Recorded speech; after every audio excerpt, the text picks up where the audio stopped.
বাংলাদেশ দলে বর্তমানে সবচেয়ে সমালোচিত ক্রিকেটারের নাম লিটন দাস।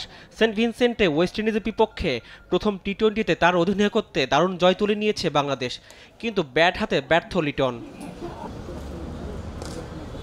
ওয়ানডেতে ব্যর্থতার রেশ লিটন টেনে এনেছেন টি-20তেও। লিটনের এমন বাজে ফর্মের চেয়েও তার আউট হওয়ার ধরন বেশি চিন্তায় ফেলেছে প্রধান নির্বাচক গাজী আশরাফ হোসেন লিপুকে।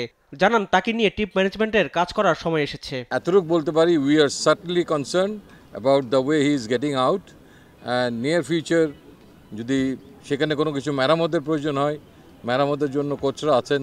যদি সাময়িক বিরতি নেওয়ার প্রয়োজন হয় তার জন্য কোচরা আছেন, অথবা তিনি যদি আগামীতে আরও দুটো খেলা আছে সেখানে আবার ফেরত আসতে পারেন, that will be most welcome. এ সময় তামিম ইকবালের জাতীয় দলে ফেরার বিষয় নিয়ে কথা বলেন প্রধান। জানান তামিমের সঙ্গে আলোচনার সময় এখন এসেছে, তার সঙ্গে এবং বোর্ডের সঙ্গে আলোচনা করে সব সিদ্ধান্ত নেওয়া হবে। তামিম ইকবাল খেলা শুরু করেছেন, এটা খুব আশার একটা আলো।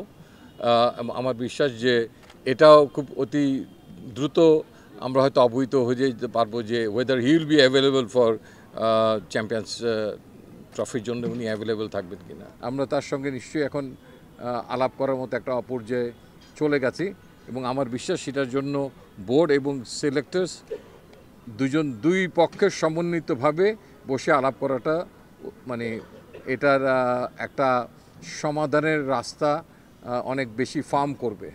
এ সময় সাকিব আল হাসান ইস্যুতে কথা বলেন প্রধান নির্বাচক। জানান সাকিবের বিষয়ে প্রক্রিয়া মেনে সব সিদ্ধান্ত নেওয়া হবে। সাকিব আল হাসানের ইস্যু আপনারা নিজেরাই অবহিত আছেন, এটার ব্যাপারে আমি এই মুহূর্তে সরাসরি পরিষ্কার করে আপনাকে বলতে পারবো না।